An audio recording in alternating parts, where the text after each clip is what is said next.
We're back, people, and today we're bringing up film on Zach Sieler, Miami Dolphins defensive tackle, going over why he's elite. Make sure to like and comment on the video. It helps out for all the algorithm, YouTube stuff. Sieler, just one of the players that has been so consistently good for Miami for many years now, and has just gotten better and better, truly to reach elite status over these last two seasons, being the only defensive tackle in the entire league to have 10 plus sacks in the last two seasons. And the film backs that stuff up. Like, he is constantly disrupting. He's a game wrecker. Like, he plays like a bowling ball, like the way he bounces off contact. So good on the stunt game, like absolutely phenomenal. I love his fit in the scheme. It really blows my mind. He's one of those players on Miami that kind of has like been a top 5 player for them for many, many years. And people around the league, like an average fan for, non Dolphins fans, still don't even know who Sieler is, or if they've heard of the name, they don't really know if he's like that good or not. But truly, some elite film out there, and he's done it in multiple different games. You go back to like the Flores era, like where he's two gapping, holding his own at the point of attack. He's still playing at a very high level, and you get to see him in like this Weaver scheme, even in Fangio scheme, where like he gets to be more disruptive, one gap, use that athleticism to his advantage, and he gets to just be, put up these high sack numbers. He can do it in so many different ways, whatever you ask him. That, flexibility to his game is super helpful as well. He can line up at multiple different spots. He's got such a good feel for the game. Beats blocks in a lot of fun ways with, the way that he's utilized. Just love watching Sieler go to work. So we'll check out these plays. Back to the first one. Such an impressive play. Here, lined up as like a 2-eye. Just slight shade inside of this left guard. Very good player in Eldon Jenkins here too. And look at him just understand what's going on here, and he feels the flow of this play so quick. So this is where he combines his quickness and instincts to make plays in the backfield, because he has some great quickness. He identifies what's going on here with the flow, and he instantly is like understands like, hey, I'm gonna take this B gap right away. He can feel this guy leaning over the top. He feels it super quick, and he's just able to quickly do that. Boom, great hand placement, hit that arm over, club arm over, and able to instantly get back on the path to the opposite side, showing great athleticism and instincts, and doing that against a very high-level guard. And the fact that he's making plays like this first to run, when they used to ask him just like play as a 4-eye, hold your own at the point of attack. Also playing as a 2-eye, like I think guard is expecting to square him up here, but he's able to beat him in a different way. Really, really good job. Get back down on the line of scrimmage. He's great versus the run, and as a passer, we talked about those 10 plus sacks, but he's also a very high-level run defender. He does it all. Easily one of the players on Miami, like if he's out there, like I'm never worried about. Like I feel like when's the last time I've seen Sieler had a bad game? Even like I've seen, some other players like Tyreek Hill, even during his season where he was ranked number 1 overall by the league, he even had like a bad game or two at times. Like that's gonna happen. That's like how consistent Sieler is, because I feel like that never really happens. Here, really where you get to see him thrive as a 3 tech, like this just kind of fits his style of game. Flying off the ball, has that quickness. Great job ripping underneath. He's so good at this. Like whether they're working twists, stunts, when he's good as a looper too, but as the crash guy where he comes down, he does a great job getting upfield vertically. So he's able to eat up space. Like you want to get upfield vertically, but still getting enough of an angle here to take multiple guys with you. By him getting that first step vertical, it forces the left guard to get on, like latch onto Sieler. If he goes first step, horizontally, 76 is going to see the stunt coming and then find Benito Jones on the loop there, and he's able to get to the loop late. But since he had to commit so hard, and Sieler takes the center out of the play with his physicality, Sieler is able to stay on his feet, get after it, and everyone is able to then meet at the quarterback. Like Sieler's so good on this stuff. Even when he's like helping out his teammates, he's still able to get sacks in those situations. It's super impressive.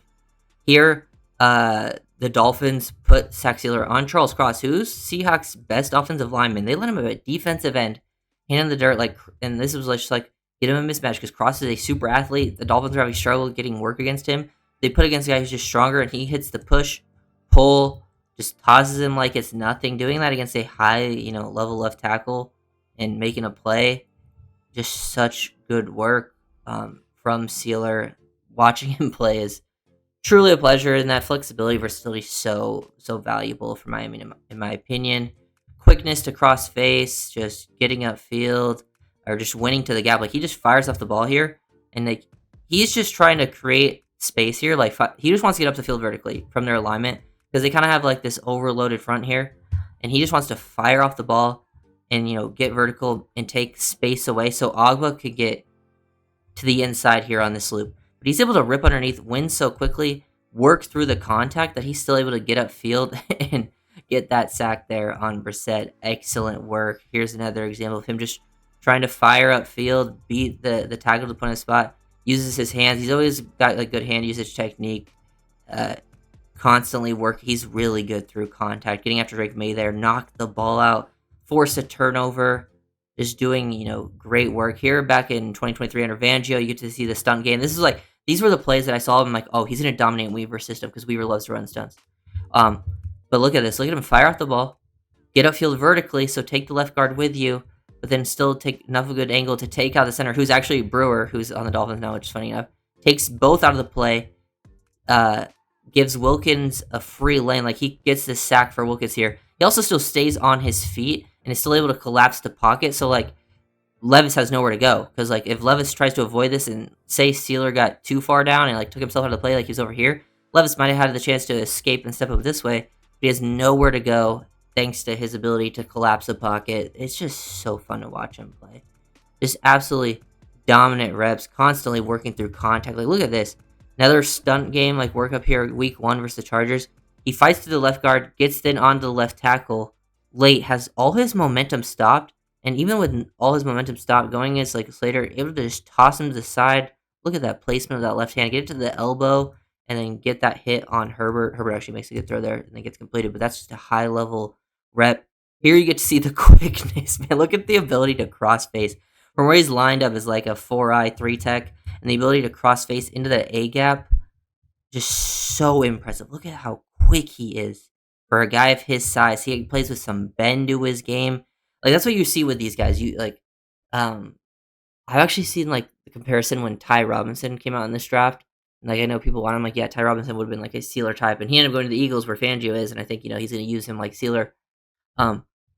Just like that ability to like bounce, like that quickness off the ball to bounce like sort of off contact constantly, but still able to cross face. Just something Sieler does so well, and then still able to play with some bend and flexibility in his lower half. He's so fun, man. Especially, and he's just one of those guys who flies under the radar, always working hard, caused no drama, was like a 7th round pick, didn't even, start at Miami. And like, you just see plays like this. Look at it. This ability to cross face is so important with what the Dolphins do up front. Being able to line up like this as a 3-tech, the ability to cross face of this guard so quickly, get into that A gap, is so important with like all the slants they're doing, the stunts they're doing, and the fact that he's able to do that, beat him so quickly, get in the backfield, great job ripping underneath, force the QB off his spot, and then allow everyone else to sort of, work towards him. It's just phenomenal work. Push-pull on the left guard here, toss him aside like it's nothing. He also got some touchdowns out there. Here versus the Giants a couple years ago. This is where you get to see him actually, 2-gap, take on a double team, holds his own at the point of attack. This is where you can see, like, this is what he was doing with Flores, where you take on, like, this is exactly what him and Wilkins were doing, and they're actually very good at it. Just taking on a point of attack, peek to one side, you have your primary gap, and then the guy goes to the once he clears your primary gap, you get that secondary gap, you shed, make that tackle at the line. He can do that at such a high level as well. It's actually rare to find players that are very good at both, and Sieler can do both very, very well. He's not asked to do both at a lot. He's not asked to 2-gap much anymore, but he could still definitely do it. Here's the examples, man. Like, flying off the ball, get downhill, attack the low hip, take the center out of the play. So he flies in the center so low. So many guys would lose balance here. He doesn't even, like, lose control at all. He stays on his feet, completely composed, and gets after the quarterback. As the crash guy gets the sack, and, like, I think Wilkins getting held, someone's getting held there. He can just collapse the pocket with just pure power. He doesn't do this a ton, but he has that ability, which is a big part of, the NFL today, is being able to collapse the pocket. He has a great motor, even when he's not able to win. Like, he's getting double teamed here, worked off the guard, then to the center, constantly fighting, sees Bryce Young escape. Look at the hustle, the athleticism. Like, it's absolutely so impressive to watch him make plays. Here as a 0-tech, he can be a loop guy. He does a really good job timing this stuff up too. This is a skill set as well. It might look like, Like, this is why, you got to be able to do both, like, or you have to, if you're running this, players that can do both. So that's why Wilkins and Sieler work so well together, is because they could do both. I think Sieler was the better crash guy and Wilkins the better loop guy. But the fact that Wilkins crashes here, does a great job crashing.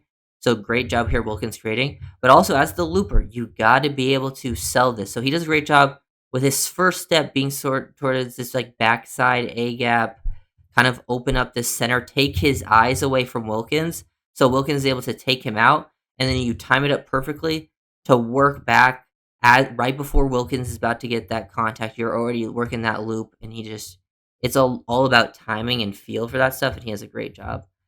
Here's kind of like that first play where like he does a great job feeling flow. Guy overextends, boom, you hit that club arm over, toss him to the side like it's nothing, and then make a tackle in the backfield. He does that at a very high level.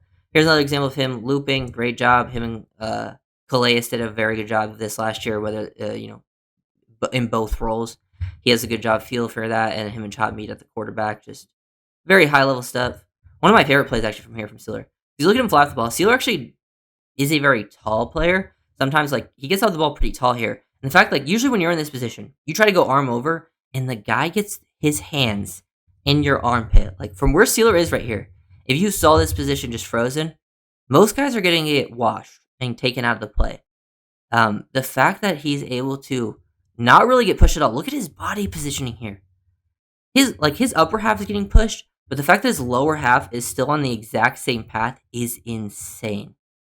Great core strength, able to work through that. Look at the flexibility, and then just get after the quarterback, force Josh Allen off the spot. That is not normal. That is a very unusual play, and that actually ends up, Allen misses his guy down the field, has to kind of force that throw. Kind of takes care of that. Here's Brooks and Sieler working a stunt. You can see the athleticism from Sieler here. Quickly has to go for it. Great job using his hands as well. Get after CJ Stroud, get the sack. Just phenomenal stuff. Sieler being a game record. Look at the quickness. First step, off the ball. Boom. Working through contact. That's where a lot of these, like, it's where you guys see guys like Sieler. You got Chop on the team. You bring in Kenneth Grant. Guys who all have really good first steps and have a really good ability to work off some contact. Great job there from Sieler. Just another rep of him winning a one-on-one, using the guy's own momentum against him, hitting that club arm over, winning with quickness and instincts. Great feel to win to use that, because I feel like every time he really attempts that, it pretty much works. So Zach Sieler, still elite, still a game wrecker. I still expect high-level things from him. There's not many players on the Dolphins that I would extend, and pretty much all the players I would extend are quite young. Sieler is I believe the only player on the roster that is 30 or above, that I would extend. And Sieler is still 30, and I think he's one of those players that like had a little bit of a late start to his career, and he's still playing at a high level. Like, he's not one of the players that I think is 30 that I think I expect to slow down. So I think giving a couple year extension to him is totally fine, and he deserves it too. He's one of the few players in Miami that actually deserves it, along with like Sieler, like Jordan Brooks, players like that. Jonnu probably deserves it as well, but that one I would be a little more cautious with, depending on what he gets. So if you guys enjoyed the video, make sure to like, comment, subscribe, and